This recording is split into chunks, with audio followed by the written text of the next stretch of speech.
감사합니다. 찬송가 372장 그 누가 나의 괴로움 알며 또 나의 슬픔 알까, 설교 시간 다음에 부를 찬송입니다. 이 찬송은 흑인 연가인데 누가 작곡했는지 작사했는지를 알지 못합니다. 다만 노예로 끌려왔던 흑인들이 고된 노동과 착취와 수없는 고통을 당하면서도 말 한마디 못하며 지내다가 누가 우리의 괴로움을 알고 또 누가 나의 슬픔을 알까, 주밖에 누가 알아주랴, 이런 찬송을 부르면서 고통을 견디다가 이 찬송이 이어져 내려왔다고 하는 것입니다. 이 찬송이 유명해졌던 것은 인종차별과 멸시로 천대받았던 흑인 여가수였던 메리안 앤더슨이라고 하는 분이 찬송을 부르면서 아주 유명해졌습니다. 이분도 흑인으로 가난하고 정식 학교에서 공부하지 못했던 분이지만 교회에서 성가대로 활동하다가 세계적인 성악가가 되었다고 하는 것입니다. 힘든 나를 위해서 누군가 울어준다면, 그리고 내 아픔과 고통을 이해하고 공감해주고 위로해줄 때 아마 큰 위로와 생명의 힘이 생길 것입니다.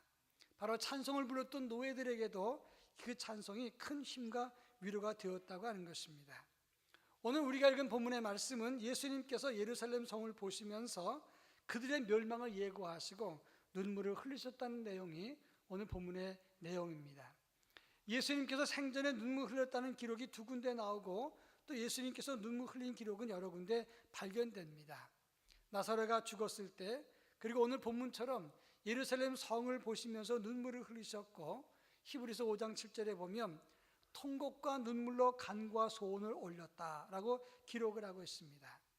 하나님의 아들이시고 만왕의 왕이신 예수님께서 자기 소름이나 신태한탄이 아니라 바로 우리의 아픔과 고통을 철감하면서 우리를 위해서 눈물을 흘리시고 통곡하셨다고 하는 것은 무엇을 의미하는가? 예수님은 저 멀리 하늘 보좌에 계신 분이 아니라 우리와 함께 계셔서 우리의 아픔에 공감하시면서 우리를 진정으로 염려하시는 분이라는 사실을 느끼게 해준다고 하는 것입니다. 저는 지지난주에 나사로가 무덤에 있을 때 묶인 사슬과 그 죽음의 권세에서 예수님을 살리셨다는 말씀을 드렸고, 지난주에는 바디메오의 간청을 들으셨던 예수님에 대한 말씀을 드리면서 무례하고 무지한 그런 요구였지만 주님은 그것을 외면치 않으시고 그의 기도를 들으셨다는 말씀을 했습니다. 오늘은 그 세 번째 시간으로 예수님께서 예루살렘 성의 멸망을 예고하시면서 우신 것을 통해서 우리를 향한 사랑을 한번 살펴보도록 하겠습니다. 예수님이 우셨다고 하는 말은 영혼의 부르짖음으로 통곡하셨다, 그런 뜻이 담겨 있습니다. 자기들의 죄 때문에 스스로 멸망의 길을 걸어가는 그 인생을 향해서 통곡하시는 예수님을 보면서 내가 믿는 예수는 누구신가? 예수님 왜 눈물을 흘리셨는가?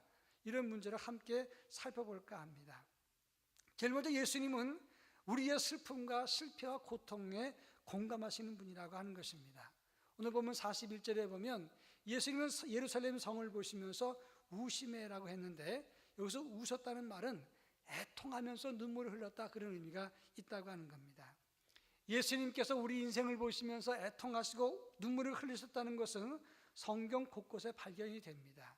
아까도 말씀드렸듯이 요한복음 11장 35절에 보면 나사로가 죽었을 때 그 오라비의 죽음 때문에 슬퍼하는 마리아와 마르다 가족들을 보고 눈물로 함께 슬피하신 장면이 기록됐다고 하는 겁니다. 또 누가복음 7장에 보면 나인성 과부 아들이 죽었을 때 그 과부를 보시고 불쌍히 여기시면서 울지 말라 말씀했습니다. 그래서 불쌍히 여겼다는 말은 스플랑크니 조마이라고 하는 단어인데, 이 말은 단장의 슬픔을 말하는 겁니다. 자식을 볼 때 어미가 장이 찢어지는 그런 아픔을 가지고 예수님이 함께 아파하셨다고 하는 겁니다. 마가복음 1장에 보면 나병 환자가 예수님께 엎드려서 간청을 합니다. 그때 예수님이 그를 불쌍히 여기셨다 그랬는데, 옛날 성경에는 민망히 여겼다 그랬어요. 근데 그 말은 탕자의 비유에 나오는 돌아온 아들을 아버지가 멀리서 보면서 측은히 여기는 그 마음과 같은 단어를 씁니다. 쉽게 말해서 아비가 자식을 불쌍히 여기는 것처럼 예수님은 그 환자를 불쌍히 보셨다고 하는 것입니다. 예수님은 자식을 잃은 어미의 슬픔, 그리고 병들어 버려진 영혼에 대한 긍휼, 그리고 돌아온 탕자를 보는 아버지의 마음으로 우리의 눈물을, 그리고 우리의 슬픔을 애통해 하시고 함께 그 아픔에 동참했다고 하는 것입니다. 이 세상 사람들은 자기 서름이나 자기 아픔 때문에는 웁니다. 그러나 남의 아픔이나 남의 실패에는 민감하지 않고 관심도 없다고 하는 겁니다. 제가 지난주에 인터넷에 보니까 60, 70년대 음악의 스타였던 김 교순이라고 하는 분이 연예인입니다. 배우였습니다. 이분이 펭귄 할머니가 돼서 돌아왔다, 그런 기사를 봤어요. 자세히 읽어봤더니 최고 인기였을 때 제일 교포와 결혼해서 일본으로 떠났는데 그리고 사라졌습니다. 근데 어느 날 검은 옷을 입고 또 펭귄처럼 몸매가 됐고 이는 다 빠지고 화장을 이상하게 하는 기괴한 모습으로 등장을 한 겁니다. 그리고 무슨 짐을 끌고 다녀요. 그래서 기자들이 추적해봤더니 그 집이 20여 평짜리 조그만 집인데 그 안에 성인의 키 높이만큼 쓰레기가 차 있는 거예요. 그런데 물건을 못 버립니다. 저장 강박증이고 자꾸 무슨 욕을 하고 다니면서 하는 거 보니까 정신분열이 의심된다고 하는 겁니다. 양해를 얻고 그 집의 쓰레기를 치우기로 해서 치웠는데 얼마나 쓰레기가 많이 나오는지 부패한 쓰레기, 음식, 곰팡이, 거기 바퀴벌레, 화장실에는 휴지를 쓰고는 다 밖에다 버려가지고 그 휴지만 이렇게 쌓여 있었어요.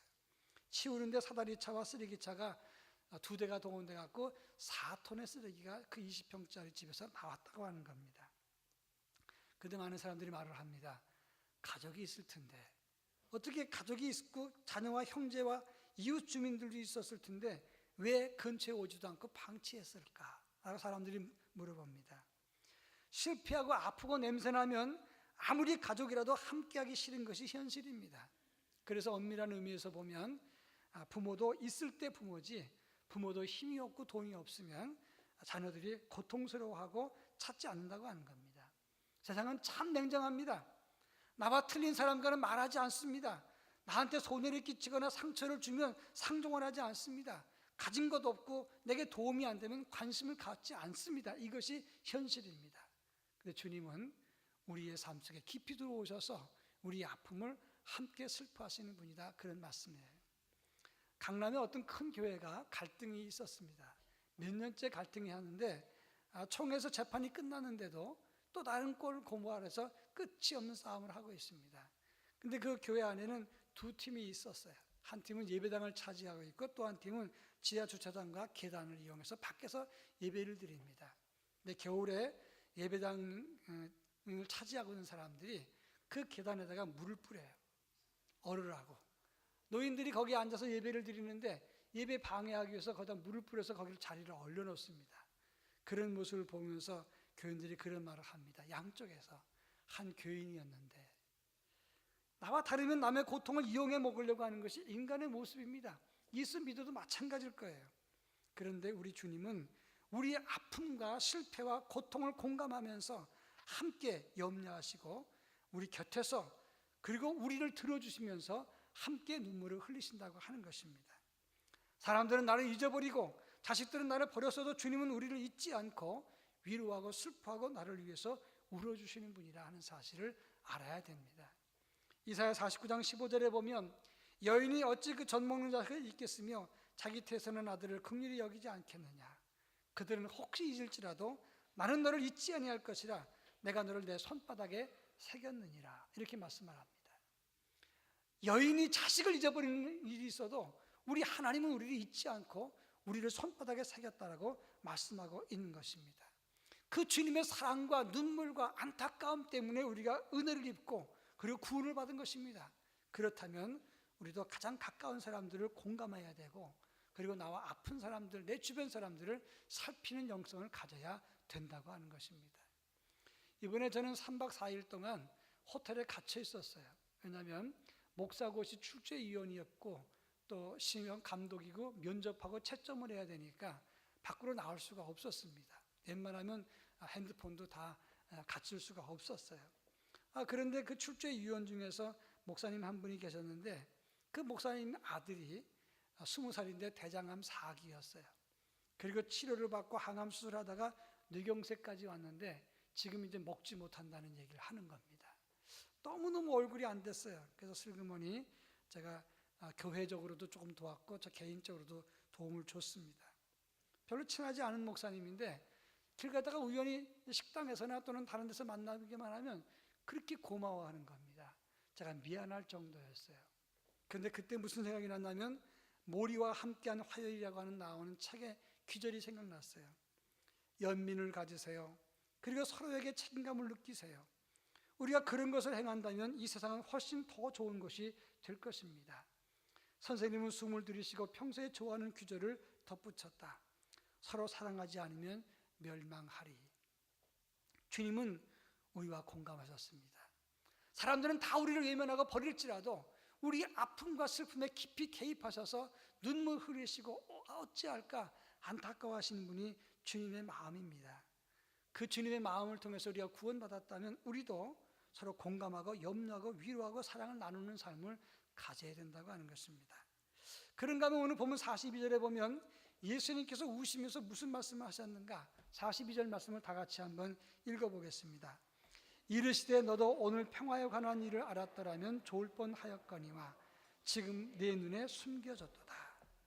예수님은 예루살렘 성이 멸망할 것을 예고하시면서 눈물을 흘리시면서 이런 말씀하셨습니다. 너희가 평화에 관한 일을 알았더라면 좋을 뻔했다. 이 평화에 관한 일이라고 하는 것은 그냥 평화하는, 그냥 친절하고 평화한 그걸 말하는 게 아닙니다.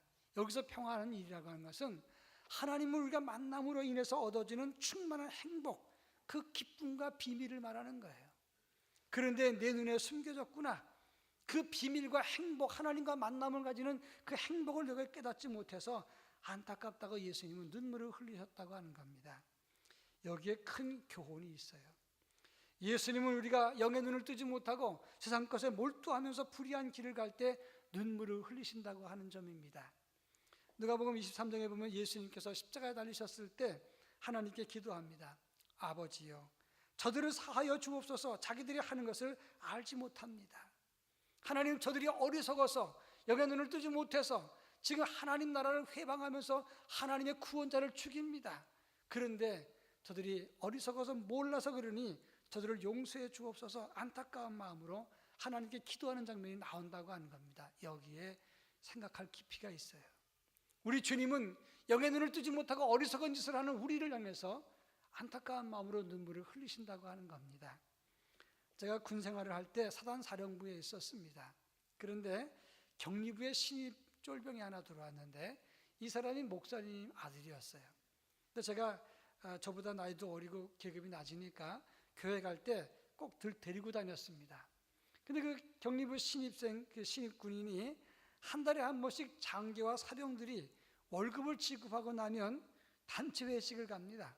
근데 얘기를 들어보니까 항상 돈이 남는다는 거예요. 월급에서 끝자리를 잘라내면, 그 많은 사람 끝자리 잘라내면, 예를 들어서 몇천 원 그럴 때 끝자리 잘라내면 그게 모으면 상당히 큰 돈이 된다는 겁니다. 그래가지고 장교는 장교들끼리 회식을 가고 병사는 병사들끼리 나가는데 여자가 있는 술집에 가는 거예요. 그래서 제가 그리고 외박하고 들어오는 걸 보고, 야, 너 예수 믿는 사람이 그러면 안 된다 얘기를 했어요. 그때 하는 말이, 내가 쫄병이기 때문에 어쩔 수 없이 끌려가는데 내가 고참 때가 되면 절대로 그렇게 하지 않겠습니다. 그랬는데 그 친구가 고참이 되는데 여전히 끌고 가는 거예요. 제가 그랬습니다. 너 그거 아니다. 아버지를 생각해봐라. 아버지가 목사님인데 그 예수님 마음이 얼마나 아프지 않겠니? 제가 만날 때마다 얘기하니까 한 번은 저한테 그러는 겁니다. 선배님이 뭔데요? 선생님 뭔데 그렇게 자꾸 간섭하십니까? 저는 그때 아주 크게 생각을 했어요. 내가 너무 오지랖이 넓은 건 아닐까?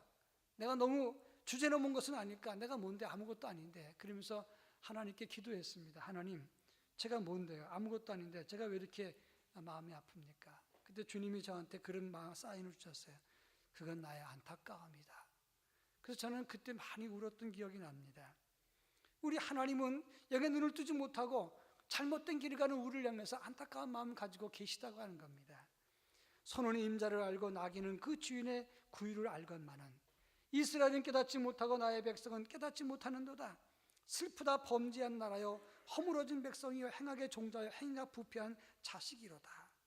주님이 우리를 향해서 그렇게 말씀하고 있다고 하는 겁니다.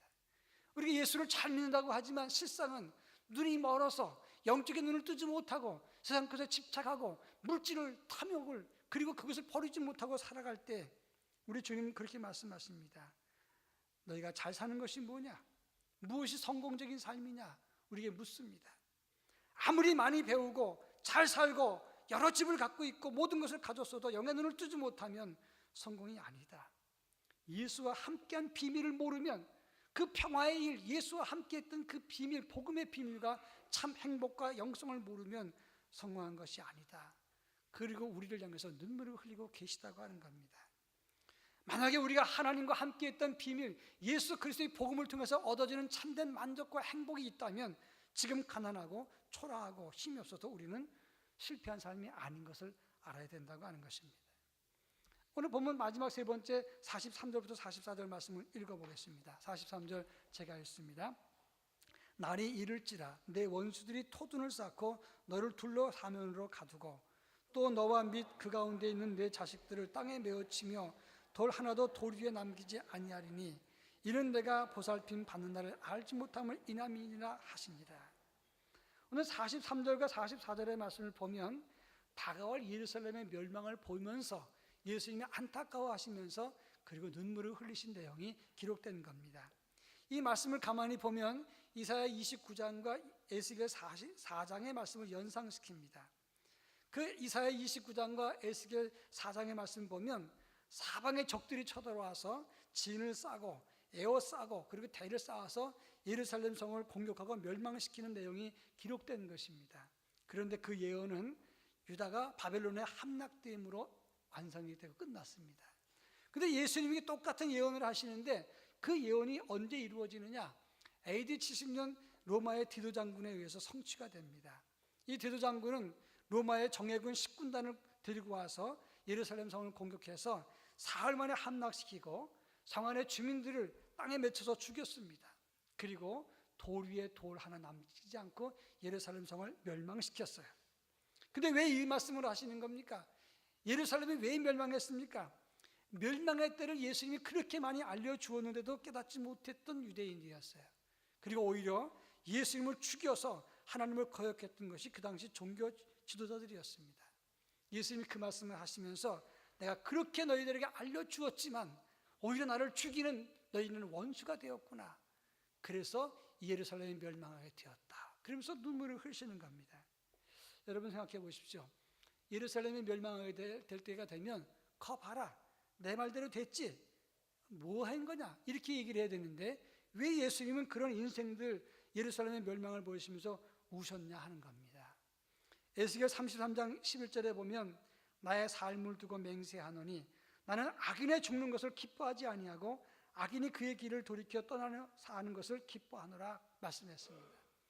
하나님의 마음, 예수님 마음이 이런 마음이었다는 겁니다. 저는 아주 오래전에 그 우성원이라고 하는 명일동에 있는 우성원 정박아 시설을 자주 다녔었어요. 근데 거기에 최병문 원장님이라고 하는 분이 계시는데 아주 인격적인 분입니다. 그분은 장애인을 위해서 평생 사신 분이에요. 구화학교를 만들어서 또 이렇게 장애인들을 위해서 많이 애를 썼었던 분입니다. 근데 그분이 하루는 저한테 그런 겁니다. 주영영 교사를 죽인댄다. 그러면서 우시는 거예요. 주영영 교사는 누구냐면 1980년 11월 달에 마포에 있는 경서중학교 1학년 학생 이윤상이라고 하는 아이를 체육 선생님인 담임 선생님이 유괴해서 그 아이를 죽인 겁니다. 유괴범이 그 당시 자기와 불륜 관계에 있었던 여고생 2명과 공범을 저질러서 이 이윤상을 유괴해서 죽였습니다. 그 주영영을 말하는 겁니다. 저는 그때 이해가 되지 않았어요. 훌륭한 인격을 가진 최병문 원장님이 왜 그 자기 제자를 유괴해서 그것도 불륜 관계에 있던 그런 그 사람과 공범해가지고 그것도 자기 제자 학생들과 그런 일을 거부했으면 그 나쁜 사람이니까 당연히 죄값을 받는 게 맞는 거 아닙니까? 이 주영영은 감옥에서 예수 믿고 참회를 했어요. 그런데 예수 믿고 참회한다면 그렇게 쉽게 죄가 없어지는 것이냐? 그래서 그것이 모티브가 돼서 나온 것이 밀양이라고 하는 영화가 나온 거예요. 근데 저는 그때 그것을 이해하지 못했습니다. 근데 이 최병문 원장님이 나중에 그런 말씀하시는 거예요. 주영영이는 자폐증 아니냐? 그러면 그 자폐증 걸렸으면 치료 못해준 우리가 죄인이고 그러면 죽이더라도 자폐증은 고쳐주고 죽여야지. 그러면서 눈물 흘리는 모습을 보면서 처음에 이해가 되지 않았지만 제가 목회하면서 점점 말씀을 연구하면서 그것이 주님의 마음이었구나 하는 것을 느낄 수가 있었습니다. 여러분, 본문의 예수님 보십시오. 예수님이 통곡할 이유가 있습니까? 그동안 그렇게 열심히 가르쳤고 기회 주시고 돌아오도록 회개하도록 권고하셨습니다. 그리고 사랑으로 돌봐주셨습니다. 그리고 영적인 눈을 뜨도록 힘쓰셨습니다. 그런데 오히려 예수를 거절하고 사람들은 예수를 죽였어요. 그러면 예수님 화를 내셔야 되는 거 아닙니까? 그런데 그들을 보면서 불쌍히 여기시고 눈물을 흘리시면서 통곡하셨다는 거예요. 이건 뭘 말하는 거냐면 우리 하나님의 사랑이 극진하다는 것을 말하는 것이고, 연민의 마음으로 죄인이라도 품으시려고 하는 예수님 마음이 느껴지는 장면이라고 하는 것입니다. 이 사랑, 이 은혜로 인해서 구원받은 우리이기 때문에 우리도 마땅히 원수는 아닐지라도 나와 다른 사람을 품을 수 있어야 됩니다. 가족이라도 나를 용서하신 주님, 기회 주신 주님, 사랑하신 주님, 원수라도 눈물을 흘리셨던 주님의 마음을 품고 우리도 누군가에게 용서, 기회 주고 눈을 뜨게 하고 함께 공감하는 아픔을 가져야 된다고 하는 것입니다. 처칠은 말합니다. 연민의 마음과 축복의 손길을 가지는 것이 성도가 품을 자세다. 헤아미라고 하는 스님은 마음비교라는 책에서 이런 말을 했습니다. 가장 큰 실수는 포기하는 것이다. 가장 어리석은 일은 남의 결점만 찾아내는 것이고, 가장 심각한 파산은 의욕을 상실한 텅 빈 영혼이고, 가장 나쁜 감정은 질투고, 그리고 가장 좋은 선물은 용서라고 말을 했습니다. 저는 총회 주재연구위원입니다. 총회장이 정책을 방향을 세우면 그걸 글을 쓰는 겁니다. 그런데 저한테 부탁은 우리 총회가 갈등이 너무 많으니까 갈등 해결을 통해서 교회 영적 부흥을 언급해달라 요청을 받고 제가 여러 번 바꿔서 써서 원고를 제출했습니다. 예수 믿는 사람들이 넓어야 돼요. 그런데 예수 믿는 사람이 같은 교회 다니면서도 용서와 눈물이 없고 억세고 강팍하다는 겁니다. 그래서 한국교회가 영성을 상실하고 있다고 하는 지적을 해줬어요. 그런 글들을 썼습니다. 여러분, 예수님은 자기에게 피해를 주었던 원수된 그런 그들을 향해서 눈물을 흘리셨습니다. 그 마음을 품고 우리를 용서하신 것 아닙니까? 그렇다면 나도 누군가에게 기회를 주고 눈뜨게 하고 우리 가족과 성도 그리고 주변 사람들에게 따뜻한 위로의 사람이 되어야 된다고 하는 것입니다. 이런 믿음의 사람, 함께 아픔을 공감하는 그리고 용서하는 마음을 갖는 하나님의 사람이 되기를 주의 이름으로 축원합니다. 자비로우신 아버지 하나님 감사합니다. 예수님이 누구신가를 우리가 함께 나눕니다.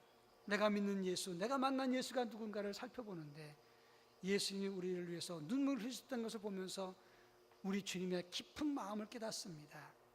그 은혜와 사랑으로 구원받은 우리들도 주님 마음을 품고 누군가를 용납하고 누군가에 공감하고 누군가를 돌보고 위로를 주는 하나님의 사람이 되게 하시고 함께 울어줄 수 있는 그런 마음 또한 가질 수 있도록 은총을 더하여 주시옵소서. 우리는 주 안에서 한 가족인 것을 깨닫게 하시고 예수만한 기쁨과 비밀을 간직한 영의 눈을 뜬 하나님의 사람으로 살아가도록 은혜를 더하여 주시옵소서. 예수님의 이름으로 간절히 기도합니다. 아멘.